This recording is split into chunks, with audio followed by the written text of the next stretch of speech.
This week, Yamaha announced a brand new update for their super popular MT-09 for the next model year, and despite the fact that it's had a comprehensive overhaul with more power, more tech, less weight and better components, the reaction to it still seems to have been mixed. Largely that's because of the way it looks, with a super modern aesthetic, especially at the front end.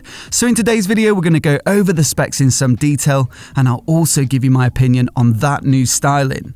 But before we get started, if you're new here and you want to see more of the latest new bike releases for 2021, then please do remember to hit subscribe. I'll be covering as many of them as possible through the next couple of months, so be sure to subscribe if you want to see those videos as soon as they go live. Let's start with the engine, where some of the most significant performance enhancements have been made.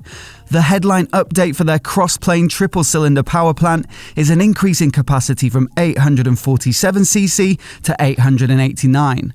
This was achieved by increasing the bore by 3mm, and the result is a 4 horsepower increase in peak power to 118 horsepower at 10,000 RPM.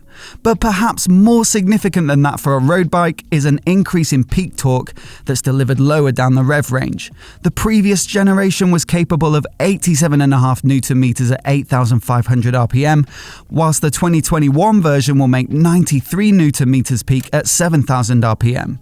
That's a difference of 1,500 RPM, which is pretty substantial. In terms of how those figures compare to the MT-09's rivals, it's pretty competitive, with the power matching KTM's 890 Duke-R and just a handful of horses short of bikes like the Triumph Street Triple RS and the Kawasaki Z900.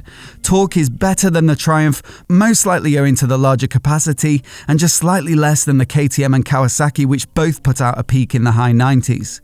Like with all new motorcycles at the moment, some work has been done to ensure that the new engine will pass the upcoming stricter Euro 5 emissions regulations.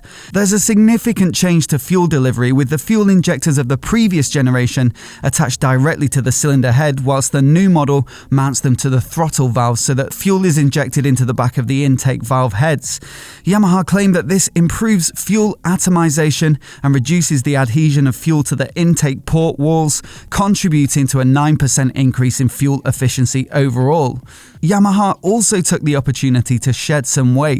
They say that virtually every major component is new, including pistons, conrods, camshafts and crankcases, and despite its larger capacity and higher power output, the 2021 power plant, including the new exhaust, is 1,700 grams lighter than the current design.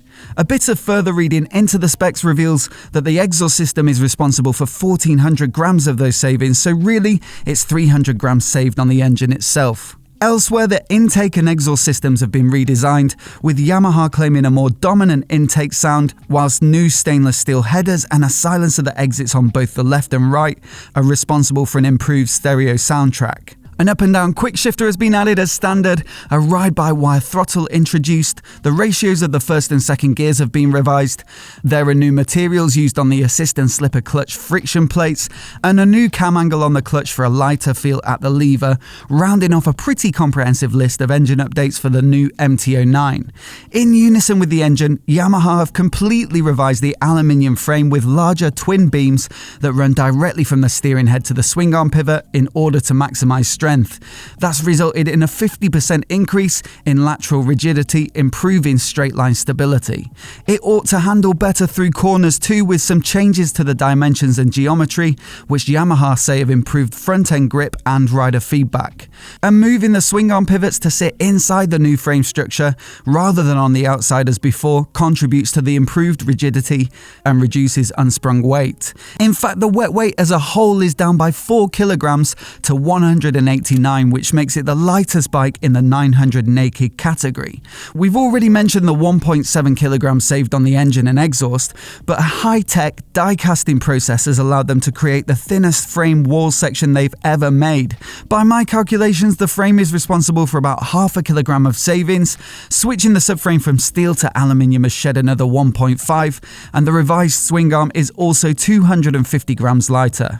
On top of that, the new 10-spoke wheels are 700 grams lighter than last year's, with Yamaha claiming an immediate performance advantage, as when it comes to unsprung weight, even the smallest reduction makes a significant contribution towards improved handling, steering and suspension performance. They've achieved this with a new spun forging manufacturing process in which the wheels are heated up and spun at high speed whilst rollers apply pressure to the rim, thinning them to just 2mm whilst retaining full strength. Suspension settings have been revised to account for this reduction in weight and increase in rigidity, with KYB supplying the 41mm fully adjustable upside-down forks and a new adjustable rear shock with revised linkage. Although braking hardware remains largely the same, the traditional axial master cylinder of the previous generation has been replaced with a Nissin radial master cylinder. In short, this means that the fluid piston moves in parallel with the lever travel, which gives a better feel of crispness and control at the brake lever. In designing the new MT-09, Yamaha say that they wanted to achieve two goals. Firstly, to boost the excitement factor on every ride, and it appears that they've done that with more power, less weight and handling improvements. But secondly, they wanted to enable the rider to explore the bike's full performance capabilities whilst retaining a comfortable and natural ride quality. And the way that they sought to achieve that is by including the most comprehensive package of electronic rider aids possible. That means that the MT-09 now gets a 6-axis inertial measurement unit, in fact the same system that's been used on the R1 since 2015, measuring acceleration from front to back, up and down, and left and right, as well as the angle of pitch, roll and yaw. The IMU feeds into a range of rider aids to make them lean sensitive. This includes traction control, slide control, wheelie control, and brake control, which manages ABS. 3 riding modes can be used to alter the rider aids, with Mode 1 delivering moderate intervention, Mode 2 giving strong intervention, and Mode M allowing the rider to configure their own preference. This can be done through the new 3.5-inch TFT dash, which features a full colour display. It's not the biggest nor the most comprehensive on the market, but Yamaha say that they chose a medium size to blend in with the front end of the bike.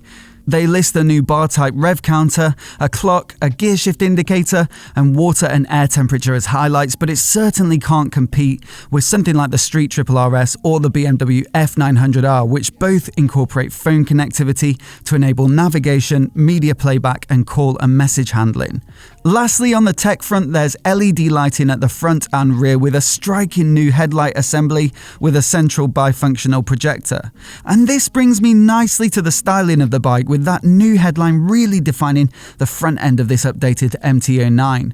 Gone is the aggressive twin frown of last year's model in favour of a technological Cyclops vibe. In designing the new MT-09, Yamaha said that they wanted to strip away everything but the essentials to reveal the mechanical beauty of its functional components. The headlight, tank, seat and exhaust have all been positioned as close to the engine as possible to give it a compact, aggressive, pent-up, powerful look.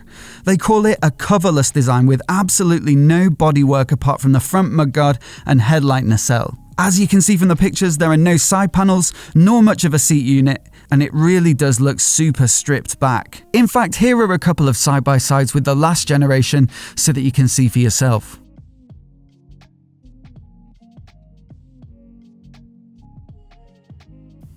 Now personally, I quite like this design. Granted, the headlight looks like it's mounted a little high for my taste, but I think that it's a super modern design that will just take a little while to sink in, much in the same way that the massive front grills on BMW's recently updated cars were hard to get used to, but now make previous generations look a little dated.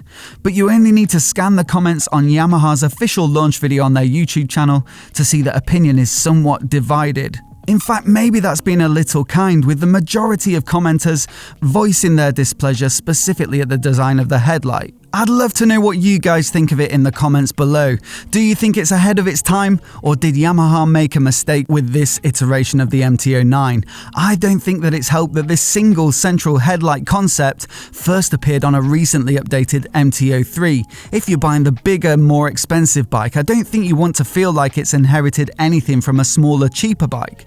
Much better to launch the more premium model in the same way that Honda did with the CB1000R, and then subsequently roll out the smaller capacity, more affordable models. That way, anyone who's bought the range-topping bike will feel like they're getting the most up-to-date and cutting-edge design, with the smaller bikes then receiving some features that subsequently trickle down. But as I said, let me know your thoughts in the comments below. I always enjoy reading them, and if you're new here and you want to see more videos like this, hit subscribe and I'll catch you next time.